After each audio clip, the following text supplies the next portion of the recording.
This is NDTV.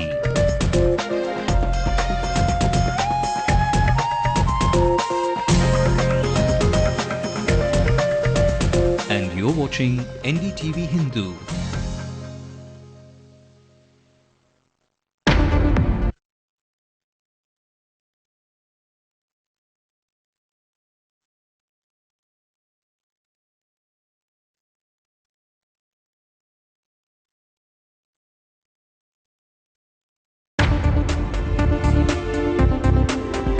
Kapil Sibal and Rahul Gandhi come to the PM's defense, says there's no reason for embarrassment for the Prime Minister. Let me tell you, as far as the Prime Minister's office is concerned, we are absolutely clear that we have done no wrongdoing. Meanwhile, Dr. Singh gets a new lawyer, none less than the Attorney General replaces the Solicitor General. Is the DMK rattle post A. Raja's exit from the Union Cabinet? NDTV Hindu takes a look at the dynamics in the party. Migrant labourers get paid half of what their native counterparts get, and NDTV Hindu special report.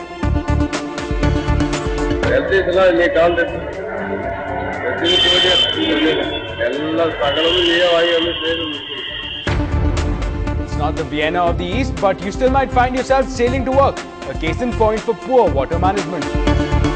The irony of the situation is this is a place that was demarked by the government to promote the electronics industry. What becomes the fate of a man responsible for rape and murder of a toddler? The flesh might be weak, but the spirit is still strong and determined. 10 specially able teachers enter third day of fasting, demand government posts. And it's a Roboda for school kids in Chennai as kids go one step ahead beyond the boring blackboard. Very good evening and welcome to Late Night News with me, Ashmit Kumar. Let's take a look at some national headlines making headlines at this hour. An Mi-17 helicopter of the IAF crashes in Tawang in Arunachal Pradesh. The crash claims all 12 on board. Karnataka Chief Minister Yediyurappa's family surrenders the land they were allegedly given out of turn and below market rates. And India wins the gold, silver and bronze in rowing at the Guangzhou Asian Games.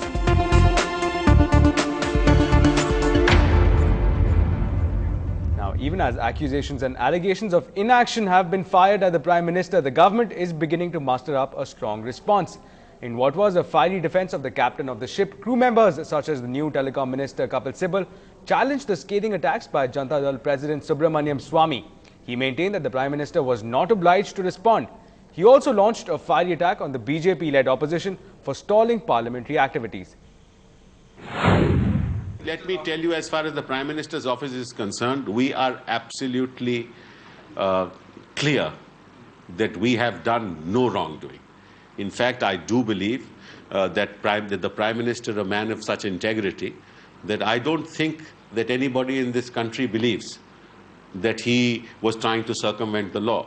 The fact of the matter is that if an individual who believes himself to be an investigating agency does not take recourse to the law and expects on the basis of newspaper reports for Prime Ministers to respond and grant sanction, I think it will be a very sad day for this country. Subramaniam Swamy realized that if he went with these documents to a court of law, the court of law would rubbish it and put it in the dustbin. So what he could not and would not have got in the court of law, he was trying to gain political mileage by writing letters one after the other, and with every letter the documentation increased. You must understand, with every letter that he wrote, the documentation increased. So at what, with respect to which letter was the Prime Minister supposed to respond? And this government has proved it. You tell me in the history of this country, how many BJP governments ever allowed their ministers to resign? In Tehelka, did any minister resign? Was there any JPC in Tehelka? When cash was distributed in front of cameras, the ministers were made to come back. In the petrol pump scam, did many ministers resign? Was any JPC set up? In the land scam, any JPC was set up? In what is happening in Karnataka, has any JPC been set up? Has Mr. Subramanian Swamy gone there and asked for sanction? So you see, this is all very well. It is only Congress party who is sensitive and responds to these things. Now under fire from the Supreme Court and a united opposition over the Prime Minister's alleged inaction on a plea seeking prosecution of A. Raja, the government has now decided to get the top legal officer of the country to present the Prime Minister's case in the apex court. Attorney General of India G.E. Vahanvati will represent the Prime Minister in Supreme Court on Tuesday. The Attorney General replaces Solicitor General Gopal Subramaniam, who appeared for the Prime Minister till yesterday.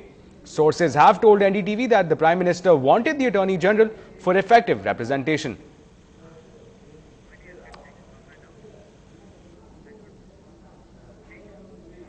Now, the Union Law Minister Veerappa Moily held a little back in defending Manmohan Singh. It is not a question of adequacy or inadequacy. It's an arrangement because the devotee, we don't want devotee person, the law officer appearing for devotee should appear for Prime Minister. So Prime Minister has to be properly represented. That is what is done. You know, he is also an important and a very brilliant lawyer, Mr. Gopal Subramaniam. It is nothing, you know, to read between that. Meanwhile, the new Telecom Minister Kapil Sibal is eager to make a good first impression and at least looks to be moving fast.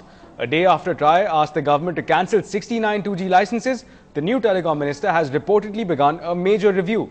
Sources say Sibal has asked telecom officers to make a note of the TRAI recommendations and to find out more about the contracts. And some critical developments from the state that have just surfaced. The Chief Minister Karunanidhi has remarked that he is not opposed to a joint parliamentary committee probe, but perhaps to ease the impact on its ally. He also added that efforts to stall Parliament will not succeed. We were joined in our studios by our senior correspondent Peer Mohammed, who again told us and gave us some more perspective on this eyebrow-raising statement. Chief Minister and DMK Chief Karunanidhi is clearly on the back foot on this issue, particularly after the Prime Minister was cornered on the 2G spectrum scam issue. His ally, the DMK chief, has gone back on his own words. When the reporters asked him last time, are you opposed to a JPC probe? He retorted, saying that don't the opposition believe in Murali Manohar Joshi, who heads the Public Accounts Committee? Today he is saying that he is never opposed to the JPC probe, which is a clear indication that he wants to help the bigger ally Congress in the upcoming session of the Parliament in the next week.